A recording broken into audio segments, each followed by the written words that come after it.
Hoje no De Frente com o CEO vamos conversar com ela, que lidera uma das marcas mais famosas do mundo, Luciana Batista, presidente da Coca-Cola Brasil. Viemos até o escritório da Coca-Cola em São Paulo para conversar com Luciana sobre carreira, lições de liderança e o futuro desse negócio bilionário, que só no Brasil vai investir 30 bilhões de reais até 2030. Fica com a gente, o De Frente com o CEO começa agora.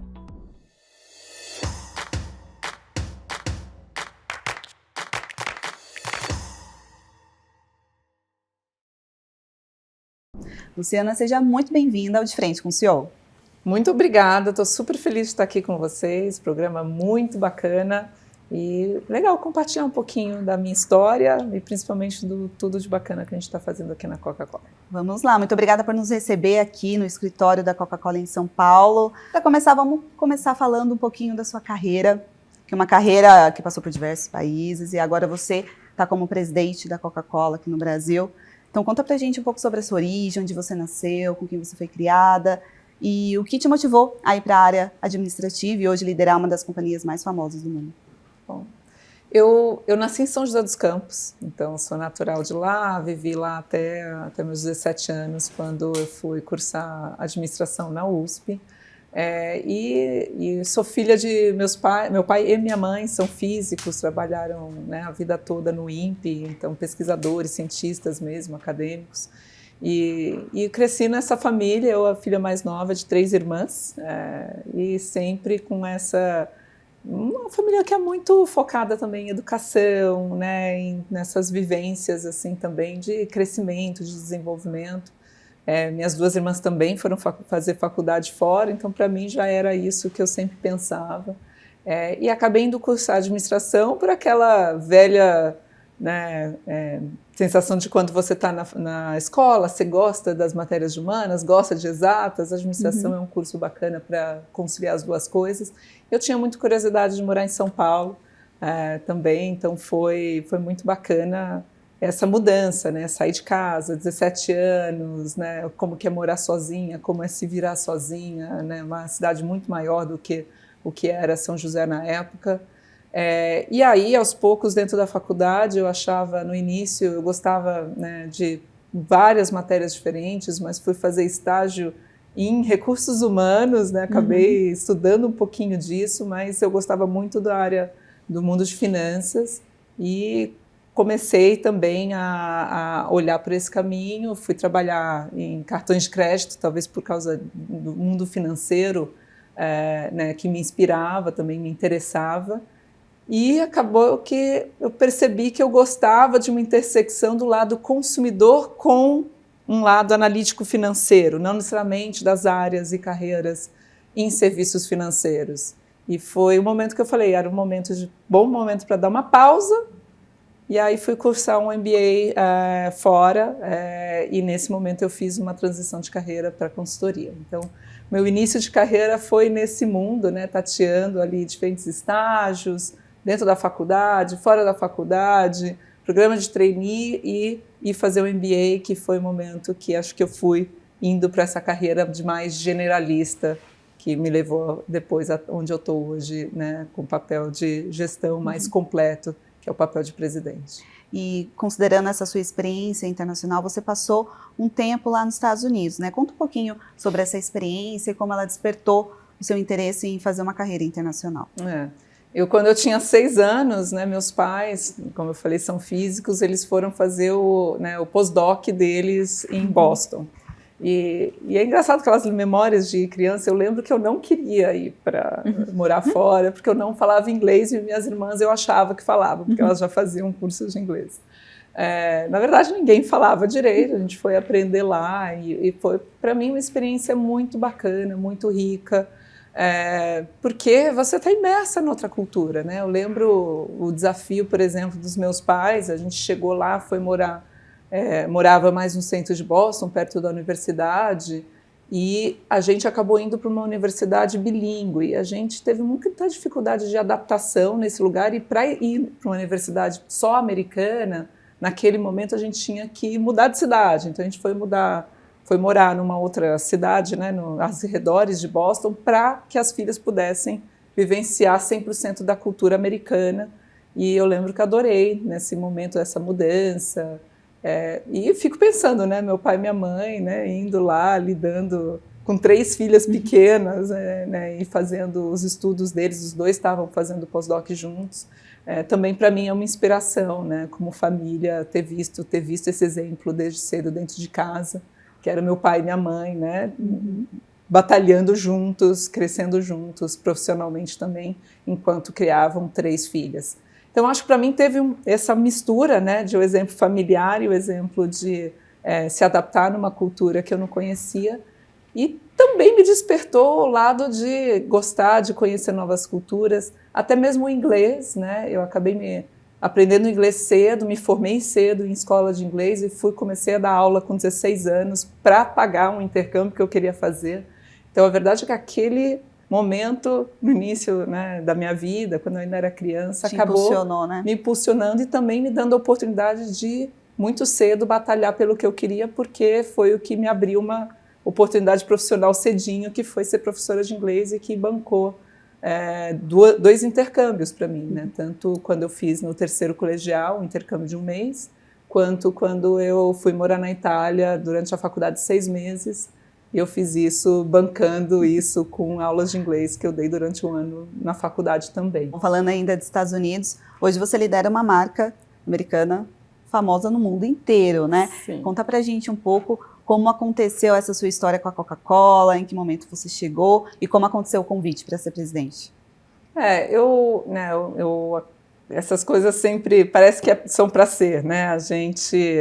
Eu conheci, né, as pessoas, teve um primeiro contato alguns anos antes de eu assumir essa posição, né? Então fui sondada, trabalhava em consultoria de estratégia, a gente acaba sendo sondada por muitas empresas, e fui sondada por uma vaga de estratégia que não fazia sentido para o meu momento, né?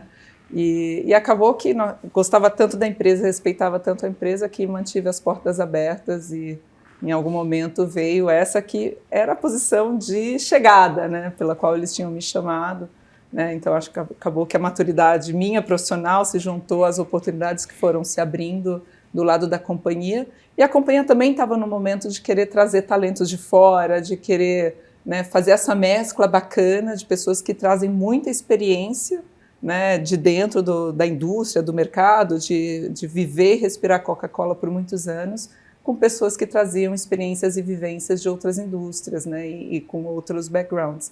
Então, acho que acabou que uniu o momento certo para o convite, para o momento meu e da empresa, e tem sido um aprendizado enorme ao longo desses últimos pouco mais de 3 anos na companhia.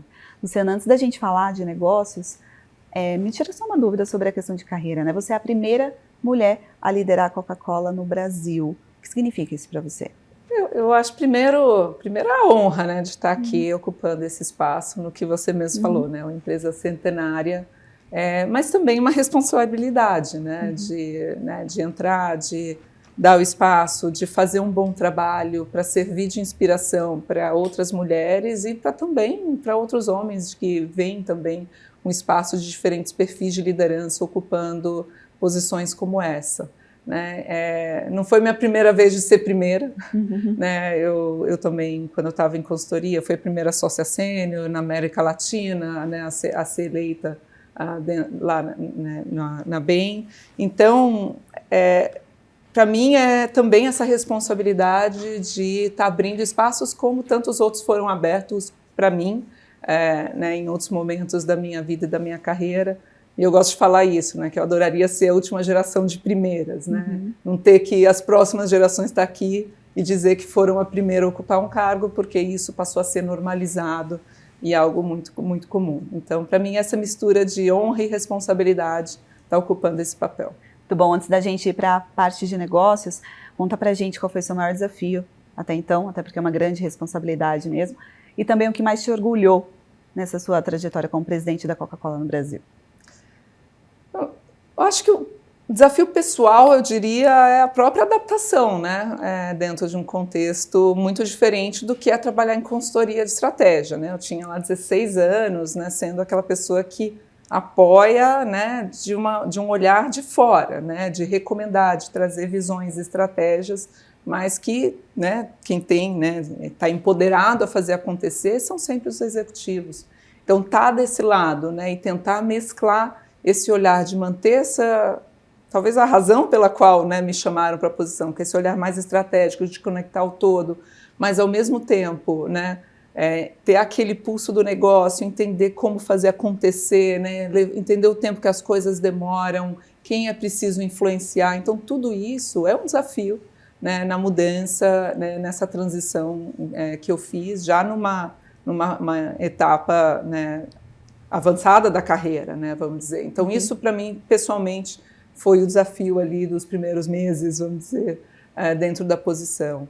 Mas dito isso, acho que eu tenho muito orgulho, em primeiro lugar, né, do time que a gente construiu, né, e quando eu falo time, o meu time aqui do Brasil, o time expandido de todas as áreas com quem a gente se relaciona dentro da companhia, na Latam, no global, com todo o sistema Coca-Cola, que são todos os nossos fabricantes que a gente tem aqui, e acreditar que dá para fazer acontecer, gerar resultado, né, a gente vem gerando, né, resultados muito positivos, vem sendo um contribuidor muito importante para o crescimento da companhia, ao mesmo tempo que a gente faz as coisas da forma como a gente acredita. A gente segue investindo, né, seja num time que gosta de trabalhar dentro da companhia, em ações de sustentabilidade, de impacto social, né, então a gente realmente ter esse olhar de que dá para ter uma história bonita de crescimento, mesmo de uma empresa do tamanho que já é a Coca-Cola, desenvolvendo pessoas e fazendo as coisas do jeito certo. Luciana, vamos falar agora um pouquinho de negócios, até porque a Coca-Cola vai investir 30 bilhões de reais no Brasil até 2030. Conta pra gente um pouco sobre esse investimento, para onde é que vai? A Coca-Cola no Brasil já é o 4º maior mercado da companhia, então que mostra a relevância do negócio brasileiro. E também é um motor de crescimento para o negócio. A gente, nos últimos 3 anos, está constantemente entre os top 3 que entregam crescimento absoluto para a companhia. Então, essa combinação, né, de relevância e alto crescimento tem sido muito poderosa e fruta de um trabalho muito bacana e consistente ao longo dos anos de todo o sistema. E para a gente continuar sendo esse motor de crescimento, que esses investimentos estão acontecendo. A gente já investiu nos últimos 2 anos 11 bilhões de reais e esse plano, né, de seguir esse patamar de investimento com um plano de 30 bi nos próximos 5 anos. Isso né, quando você pensa em toda a cadeia, né, começa lá atrás, quando a gente pensa em produção, né, toda a parte de fábricas, linhas de produção adicionais, centros de distribuição, né, caminhões, geladeiras no ponto de venda e todas as ações que suportam isso, né, seja ações, né, comerciais junto a consumidores, mas também ações de sustentabilidade que também dão, né, consistência à forma como esse crescimento é entregue. Muito bom. Tem, por acaso, aí no plano novas fábricas que podem chegar aqui no Brasil, ou expansão de fábrica? Tem alguma região que vocês vão focar mais? A gente tem... boa parte do plano são expansões de fábricas existentes, mas sim tem no plano novas fábricas, isso em algumas regiões do país. Vamos falar agora de inovação, Luciana, até porque a gente está falando de uma empresa com 140 anos no mercado. Como é que vocês estão fazendo com que esse produto chegue a novas gerações? Super importante esse tema, né? E a gente fala muito sobre isso. A gente quer ser uma empresa total de bebidas e estar presente em todas as ocasiões de consumo para todos os consumidores, né?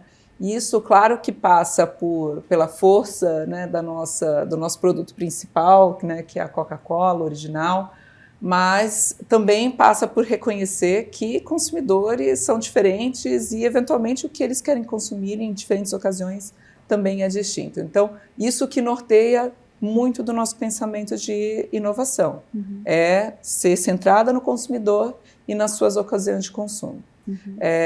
Com base nisso, que a gente, por exemplo, está tendo, né, o crescimento muito grande da linha de zeros, né, reconhecendo que muitos consumidores estão optando pela redução calórica e a linha de zeros está a esse serviço com Coca-Cola Zero, tendo, né, taxas de crescimento dignas de startups. Então, assim, realmente um produto que vem crescendo bastante.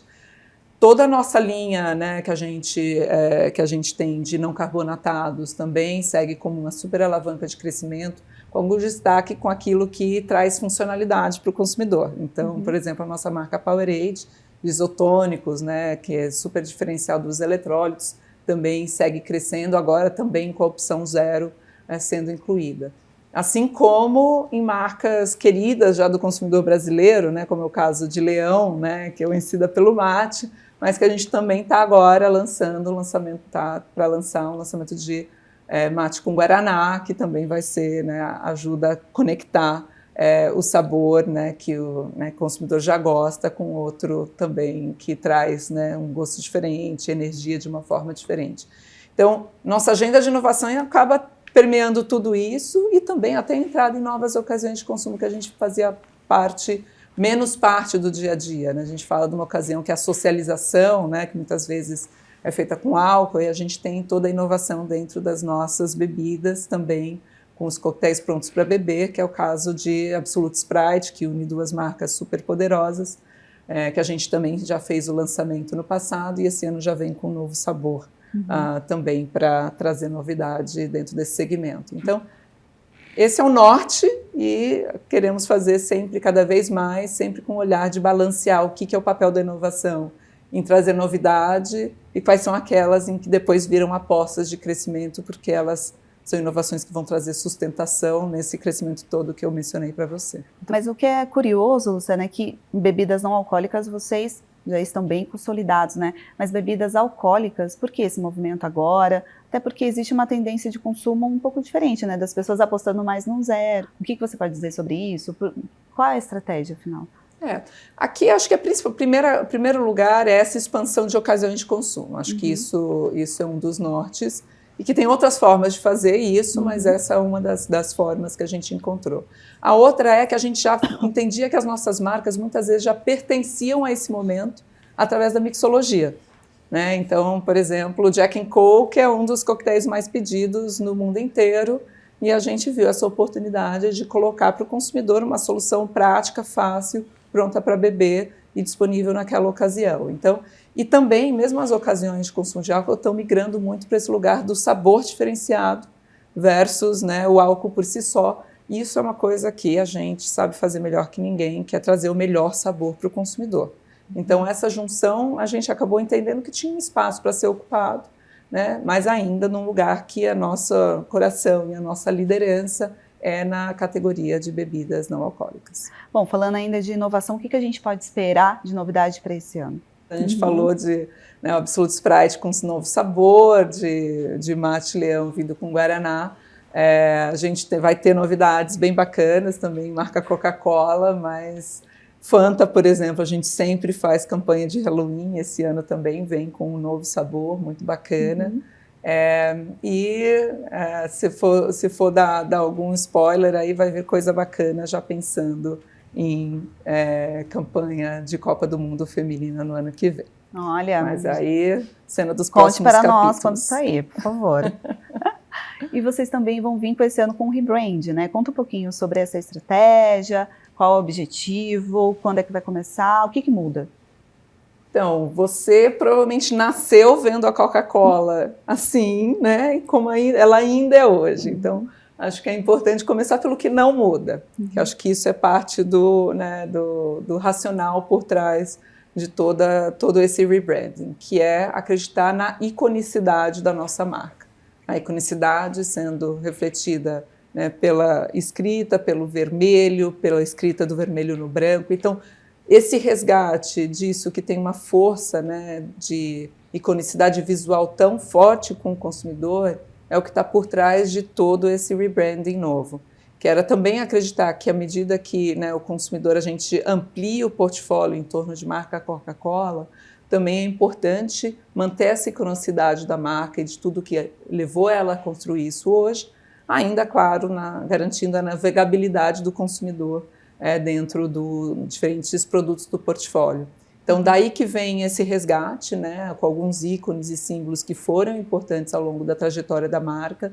A gente também faz com isso uma consolidação visual de marca Coca-Cola e Coca-Cola Zero, sendo mais vista como uma extensão de linha Coca-Cola, né, mas sempre garantindo, né, a escolha e a identificação visual do consumidor no ponto de venda. A Coca também está sempre presente em eventos aqui no Brasil, né? Quais são os eventos que vocês vão estar presentes até o final desse ano? Bom, esse ano a gente já teve no Lola, né? Agora a gente vai estar muito forte no Rock in Rio, né? Que acontece já daqui a algumas semanas. A gente tem uma trajetória longa, teve no primeiro Rock in Rio lá atrás, e vai ser muito bacana. A gente vem com ativação tanto de Coca-Cola quanto da nossa linha de alcoólicos, que eu mencionei para vocês. Então vai ser super, super legal e são eventos para a gente super importantes na conexão com o consumidor. Você falou de geração Z lá atrás, né? E um dos pontos de conexão que a gente chama de passion point do consumidor é a música. Né? Então, todos esses eventos e festivais para nós são super bacana para a gente também criar essa conexão com esse consumidor no momento de consumo que é tão importante. E falando nisso, outro momento de consumo que é super importante, a gente acabou não falar de conexão, que é importante, que a gente não falou tanto, é futebol. Né? E a gente já vem do histórico de ações no futebol super forte, acabamos de terminar a Copa do Mundo, né? Fizemos um conjunto de ativações incríveis. Você falou do lado pessoal da Luciana, mas não tem coisa mais bacana do que estar na Coca-Cola na época de Copa do Mundo. É tanta coisa legal que a gente faz, né? Começa lá atrás, a gente fez o tour do troféu da Copa, passa pelas campanhas, é a revistinha, é a Panini, né? Você vira parte do diálogo do consumidor junto com a Copa. E a gente quer seguir fazendo isso, tão grande quanto essa Copa masculina que a gente teve esse ano, na Copa Feminina do ano que vem, né? Que nós está presente lá também, né? Seremos patrocinadores, estaremos presentes, estamos presentes desde a primeira edição, em 91. Né? Tem muita marca entrando agora, à medida que está ganhando relevância. A gente esteve lá junto com o futebol feminino desde 91, e esse ano a gente ainda expandiu um pouco mais a nossa participação em futebol através do acordo com a CBF também, que a gente também está entrando com a patrocínio de Campeonato Brasileiro, masculino e feminino também. Então, acho que isso, para fechar também esse tema dos eventos, além de música, futebol sendo um pilar super importante para nós. E a Copa, ainda falando de Copa, o quanto esse evento impactou nos negócios este ano? Você pode falar um pouco do porcentagem, crescimento? A gente como companhia, né, para além de Brasil, né, como ele é um evento global, o impacto foi muito positivo. A gente, boa parte dos países em que a gente né, ativou Copa do Mundo, né, tipicamente a ativação é mais intensa nos países participantes, um pouquinho menos intensas nos países que não classificaram, e mais intensa ainda nos países que são os hosts, né, que são os anfitriões da competição. E isso teve uma alavancagem bastante forte de vendas. O resultado da companhia nesse trimestre que englobou a Copa, né, foi super positivo, um crescimento de volume de 5%, né, uma empresa do nosso porte foi bastante impactante. E quando você olha, muito puxado pelas marcas que foram ativadas na Copa, que não só a Coca-Cola, que cresceu nesse patamar, mas também Powerade, que é uma marca também super forte para a associação com o esporte, que teve um crescimento global na casa dos 8% nesse último trimestre. Então realmente, não é apenas um patrocínio para a construção de marca, também ele acaba gerando, né, um upside comercial bastante forte. Muito bom. Falando ainda de lucro, nesse segundo trimestre, a Coca-Cola Global, né, teve um lucro de 4,42 bilhões de dólares no segundo trimestre e um crescimento ali de 16% em comparação anual. Além da Copa, o que fez o Brasil também crescer junto com a Coca-Cola Global nesse ano? Para uma empresa do nosso tamanho, nunca é uma coisa só. Né? Acho que é uma soma de várias iniciativas com muita consistência ao longo do tempo. Né? Então, a gente, aqui no Brasil, né, acho que primeiro a força que o nosso sistema tem na execução no mercado, né, nesses momentos, né, se mostra extremamente importante e fazem toda a diferença. Né? Então, como que você consegue fazer uma campanha com a figurinha na Panini, do álbum da Copa, ser executada em 1 milhão de pontos de venda no país inteiro? Né? Então, a gente tem também como agenda seguir melhorando dia após dia esse patamar de execução que a gente tem junto aos nossos nossos clientes, aos nossos clientes, para que a gente chegue na mão do nosso consumidor no momento que a gente quer, com a campanha que a gente quer. Então isso acho que é um trabalho de muita consistência ao longo dos anos, e a gente inclusive tem copas internas, competições internas, e o Brasil e os fabricantes brasileiros consistentemente estando no topo dessa qualidade da execução em pontos de venda. Isso suportado com uma agenda de inovação e de produtos e de campanhas muito fortes, né? Eu falei para você sobre Coca-Cola e Powerade, os resultados globais, não foi diferente no Brasil, foram super fortes e marcas que puxaram o nosso crescimento, mas somadas a outras marcas. A gente tem tido um crescimento muito forte, por exemplo, de Sprite, né? Que é uma marca que ela leva aí gerações, mas que a gente, entendendo que ela tinha uma oportunidade, ter um impulsionamento do crescimento dessa marca, é o que a gente está vendo acontecer hoje também, assim como outras categorias de não carbonatados. Então a gente é esse foco, consistência na execução, inovação contínua, mas também dando muita consistência nas campanhas das nossas marcas. Muito bom. Vamos falar de sustentabilidade agora, Luciana, até porque a gente está aqui com uma garrafinha retornável. Eu queria entender com você, exato, bom. Eu queria entender com você como que vocês estão olhando sustentabilidade hoje nas fábricas, no cliente, enfim, o quão importante é a sustentabilidade hoje para a Coca-Cola, o quanto que vocês têm investido, se isso é uma prioridade ainda para a Coca-Cola no Brasil. Super importante a pergunta, gente. E ano passado a gente falou muito de sustentabilidade, era ano da COP no Brasil, mas a gente não pode deixar de falar isso, porque isso faz parte da nossa agenda contínua. Né? Para a gente tem algumas agendas que do nosso lado acabam tendo mais protagonismo quando a gente fala de sustentabilidade. Uma delas você já mencionou, é a agenda de geral, a agenda de resíduos e retornáveis é um pilar bastante importante, porque não tem nada melhor do que você evitar o consumo de embalagens, e a retornável está ali para isso. E ela, para a gente, além disso, ela é uma agenda importante de negócio, porque ela combina o lado da sustentabilidade pela própria retornabilidade, portanto, pela menor fabricação de outras embalagens, e permite uma circularidade real, mas também a embalagem que a gente traz a um preço mais acessível para o consumidor final, ajudando a democratizar o consumo da marca. Então, ela traz essa combinação de uma agenda de sustentabilidade e de negócio super importante. Junto com ela, tem N outras iniciativas que a gente faz, de todas as nossas ambições de aumento da coleta de resíduos,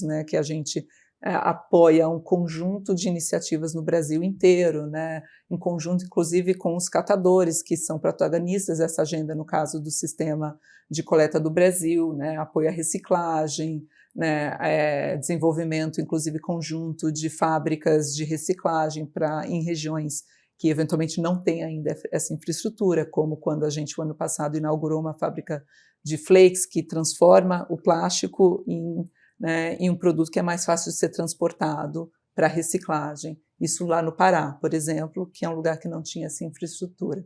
Então, essa é uma agenda super relevante que segue sendo um foco contínuo de ações da companhia. Tem também uma agenda, você falou de fábrica, toda a agenda de água, ela começa na fábrica, com certeza, porque ela passa pela redução do consumo de água, para a lavagem da garrafa retornável, para todas as outras. E a gente quer tentar chegar ao máximo possível perto do número de que para cada litro de bebida que eu faço, eu só consumo 1 litro de água. Então a gente vai fazendo ações que vão reduzindo esse consumo, e em conjunto com isso a gente tem iniciativas de reposição hídrica.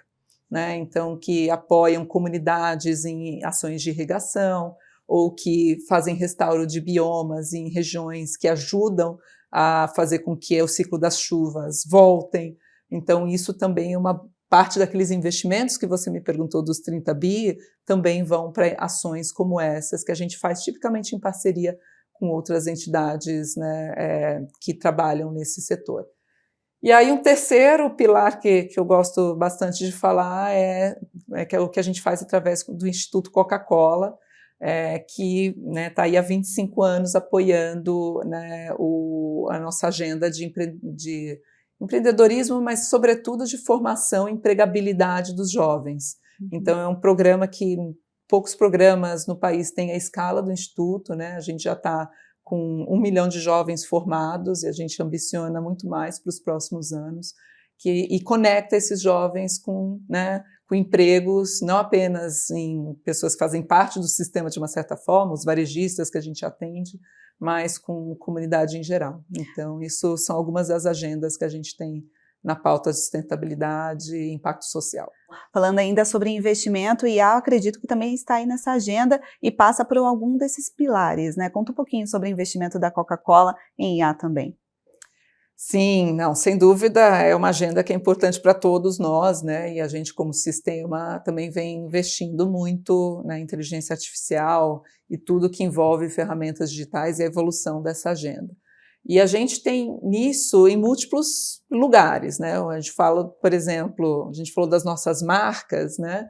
Então, como que a IA está a serviço das nossas marcas também, seja em criação de campanha, seja em estudo e mapeamento de sentimento de consumidor, seja, né, em garantir consistência da marca à medida que ela é executada em todos os países do mundo, em tantos pontos de venda, né? Então a gente acaba usando, tem cada vez mais colocado ferramentas de inteligência artificial na mão, né, de onde ela é utilizada para as ativações de marca, de tal forma que você traga, né, customização, intimidade com o mercado consumidor local, mas padronização com, né, os brand guidelines, os guias da marca global. Então, isso é das utilizações que são todos os usos que vão para marca, marketing, ativação, alguns dos exemplos. E claro que tem tudo que tem a ver também com a cadeia de valor, né? Como a gente atende o nosso ponto de venda, como que a gente utiliza também ferramentas de inteligência artificial para dialogar com o cliente na hora que ele faz um pedido, para tirar uma dúvida, ou mesmo para fazer recomendações de compra, né, que são mais relevantes para ele de forma conversacional. Então, tem conjunto de usos de caso e, sem dúvida, é algo que a gente precisa continuar trabalhando, porque a cada dia tem novidade, a gente tem que ter esse olhar de testar muito e entender o que faz sentido para nós, para a nossa companhia, para o nosso consumidor, para o nosso cliente, para levar esses usos, esses casos para a escala. Sobre licenciamento, a gente vê a Coca-Cola também em roupas, cosméticos, quanto isso representa para o negócio e em quais novas áreas vocês pretendem chegar? Então, para a gente, todo o negócio de licenciamento é parte da nossa construção de marca. Uhum. Né? Então, a marca Coca-Cola é tão forte que muitas vezes o consumidor quer literalmente vestir a camisa.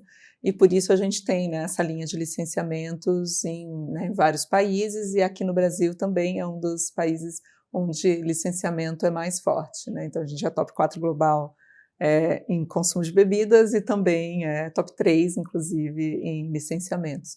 E a gente vê isso como uma forma, né, de tornar nossa marca mais presente em mais ocasiões ainda, não apenas de consumo, mas da vida do consumidor que é conectado com a marca. Então, por isso a gente acaba estando presente, né, em vestuário. A gente teve, junto com a Copa, né, uma campanha conjunta com a Adidas, que foi global, né, de licenciamento de marca Coca-Cola.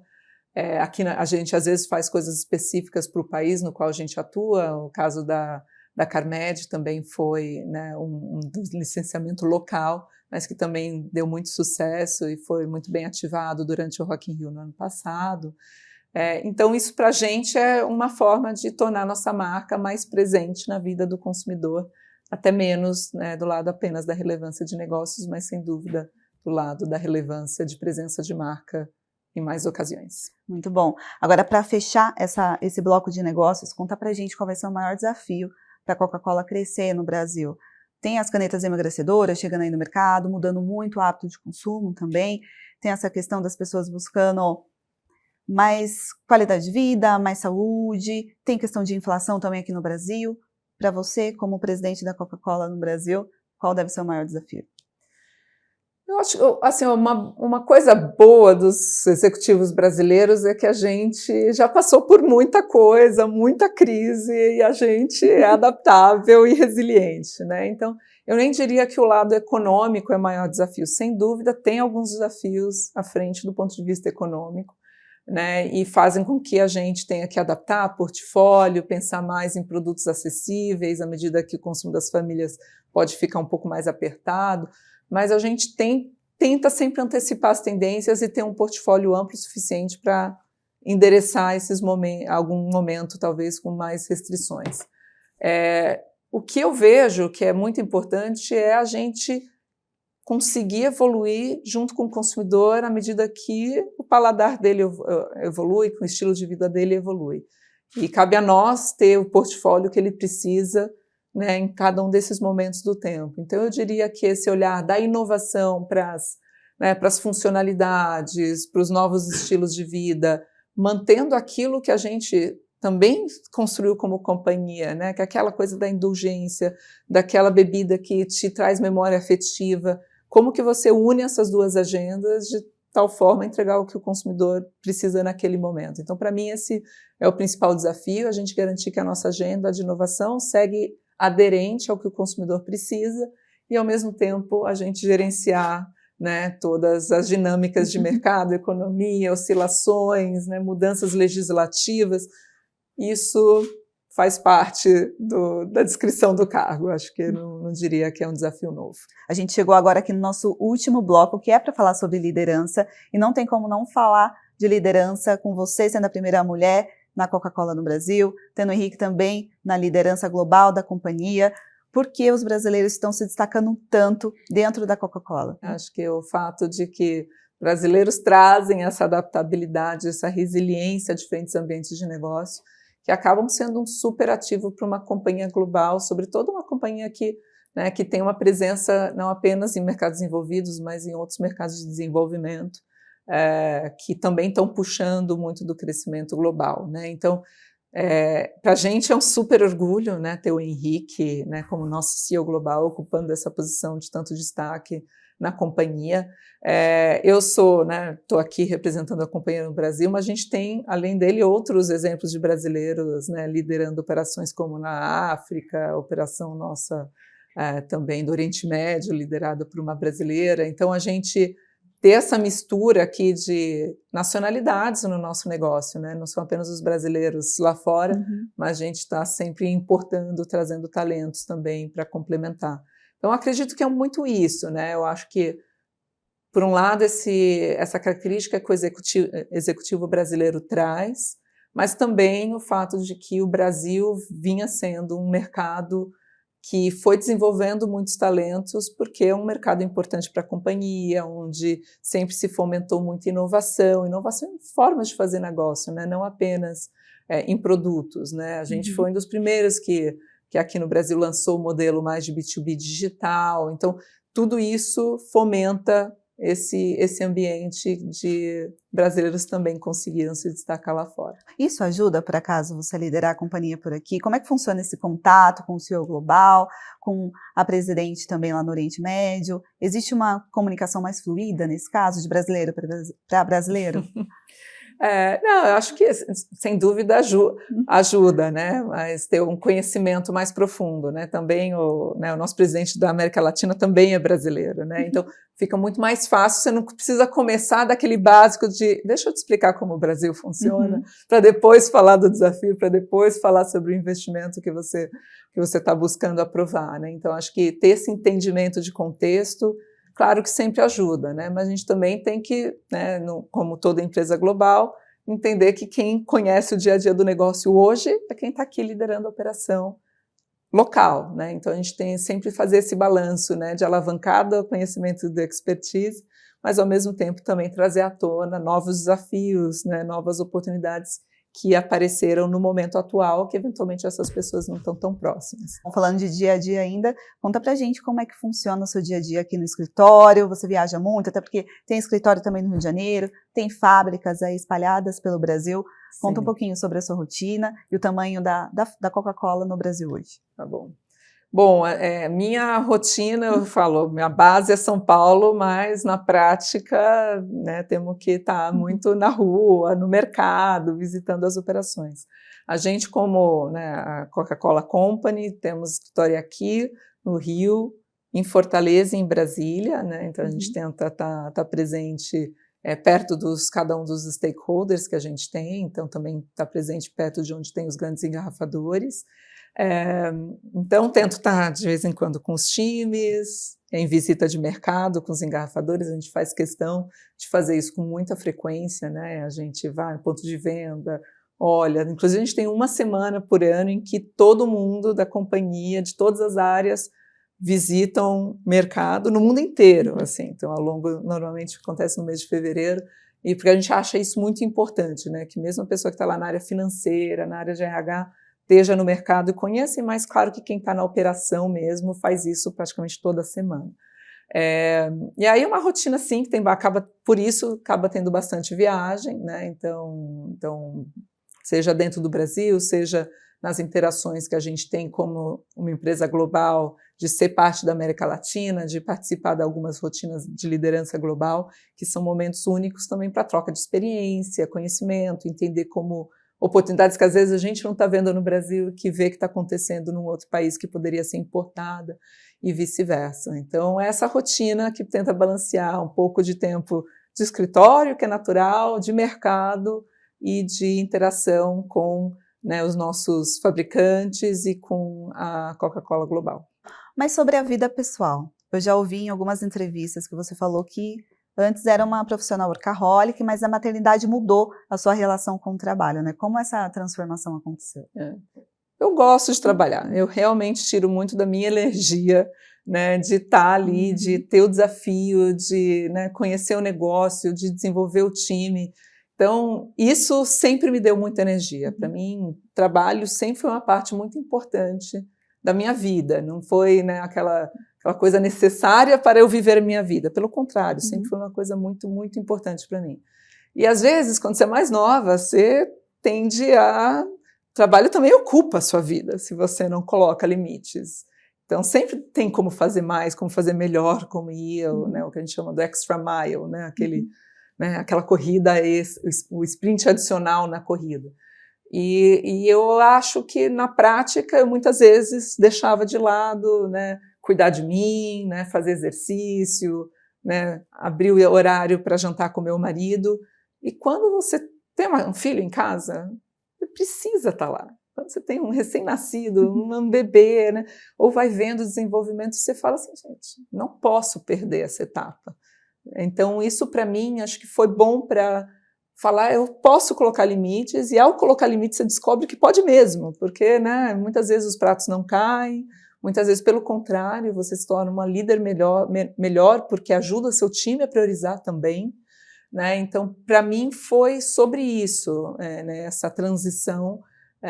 Talvez uma parte disso seja apenas a maturidade que a idade te dá, mas o momento de virada eu realmente senti que foi nesse meu momento de licença maternidade. Mas mudou algo, por exemplo, passou a ter algum hobby diferente? Você consegue sair agora no horário, no trabalho? Tem alguma mudança que você pode falar?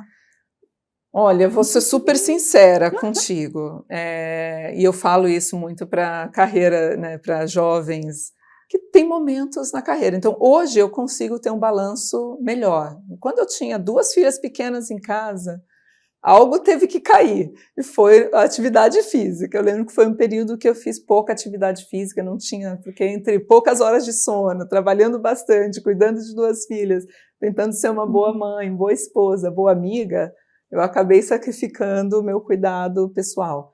E à medida que elas foram crescendo, eu consegui estabelecer melhor essa rotina de preciso abrir tempo para mim, preciso fazer exercício, preciso ter meu tempo, né, pessoal. Hoje eu tenho essa rotina, então eu começo a semana, né, hoje uma segunda-feira, começo a semana fazendo yoga, que para mim é essa combinação do físico e do mental. É um momento que eu tiro para mim, penso, reflito, faço a respiração e ao mesmo tempo faço o exercício físico. Depois ela vai aumentando um pouquinho para uma rotina mais de, né, com esporte aeróbico, com musculação, que é mais para manter, né? E eu tento fazer de manhã, eu sou uma pessoa que prefiro fazer exercício de manhã, aí dentro do dia eu trabalho e as noites estão reservadas para ficar mais tempo com a família. E a gente gosta muito de viajar, a gente viaja muito, assim, sempre que dá um tempo a gente foge no fim de semana, não somos de ficar em São Paulo no fim de semana, e é como que a gente tenta balancear todos os pratinhos ao longo do dia, mas também ao longo dos anos. Falando ainda sobre saúde mental, equilíbrio, qualidade de vida, Como vocês têm trabalhado isso, essa agenda dentro da Coca-Cola, né? Até porque a gente tem a NR1, que começou a partir desse ano. Conta pra gente quais são as atividades, medidas, benefícios que ajudam o funcionário a vir com mais felicidade para trabalhar, a se tornar mais saudável também, né? Bom, acho que uma das coisas mais legais na Coca-Cola, eu realmente acredito que é essa cultura em que as pessoas são uma parte central do nosso negócio, tá? Então, é realmente uma cultura que tem muito atenção e carinho com as pessoas, não à toa, né? Muita gente, eu te contei, né, um pouco da minha chegada, de como quando eu vim era um olhar intencional de balancear, né, olhar de dentro e olhar de fora, e as pessoas tipicamente ficam na companhia por muitos anos, exatamente porque é uma cultura muito bacana.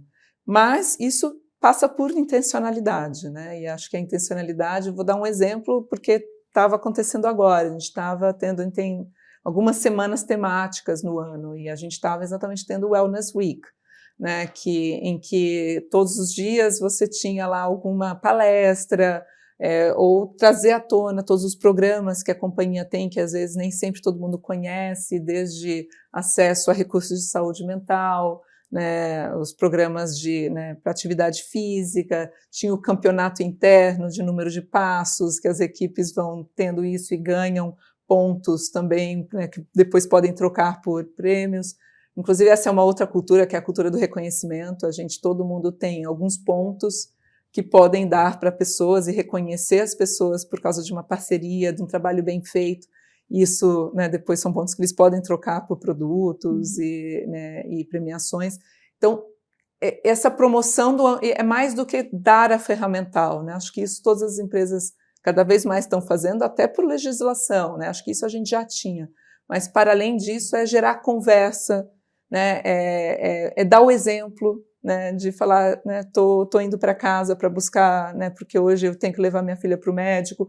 Então, acho que tudo isso, para mim, é parte de construir uma cultura no qual, né, saúde mental, saúde física e boas relações, né, são partes inerentes do construir o que a gente quer vender. Se a gente quer vender magia para fora, isso tem que ser verdade para dentro das quatro paredes também. Você que tem anos aí de experiência como líder, na sua visão, quais habilidades um bom líder tem que ter para chegar numa cadeira de CEO, para chegar num cargo de liderança, principalmente aqui dentro da Coca-Cola? Acho que sempre tem que ter uma combinação, né, de alguém que tem esse olhar de ter a barra alta, né, de sempre achar que dá para algo ser melhor, né, eu não vou traduzir isso em ambição, porque é uma ambição muitas vezes conectada com a própria carreira, né, a ambição às vezes é algo visto como mais individualista, mas é alguém que tem high bar, tem barra alta nas coisas que faz e sempre está buscando melhorar. Então, acho que isso, para mim, é primeiro fator, porque a partir dele vem outros skills que vêm como os comos. E não adianta você buscar o melhor, mas, eventualmente, né, às custas de um ambiente que gera, né, uma competição acirrada ou o que quer que seja. Então, você precisa trazer esse olhar também de alguém que consegue trabalhar bem em equipe, que consegue, né, criar um ambiente propício para o desenvolvimento das pessoas, né, consegue conciliar diferentes opiniões, né, e visões em uma visão comum para conseguir fazer com que todo mundo reme para o mesmo lado. E, ao mesmo tempo, né, uma dose boa de resiliência, né, porque muitas vezes, né, o projeto não sai como você quer, o lançamento vem aquém das expectativas, ou uma meta do mês não foi batida, e como você lida com isso, né? Como que você lida com isso de tal forma a tirar energia, refletir sobre erros e acertos e buscar fazer mais, melhor da próxima vez, né? Então, acho que essa combinação de ter um olhar né, de buscar sempre fazer melhor, né? Ao mesmo tempo saber como trabalhar isso é importante e saber lidar bem com os momentos difíceis, acho que é uma combinação vencedora para a Coca-Cola e para boa parte das companhias no mundo. O nosso tempo acabou, Luciana, por isso que estou indo aqui para a nossa última pergunta, e é sempre sobre conselhos, né?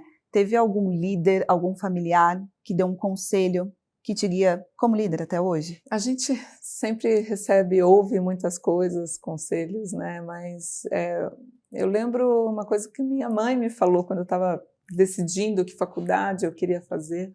Eu lembro que eu perguntei para ela, mas você é realizada, né, na física, né? E eu lembro que ela me falou assim, eu não vou dizer que eu sou realizada, porque significa que eu já fiz tudo que eu queria fazer.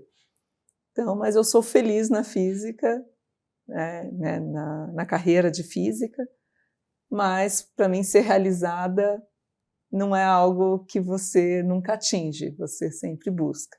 Eu acho que isso conecta com aquela competência que eu comentei para você, né, de alguém que olha e sempre busca mais, melhor.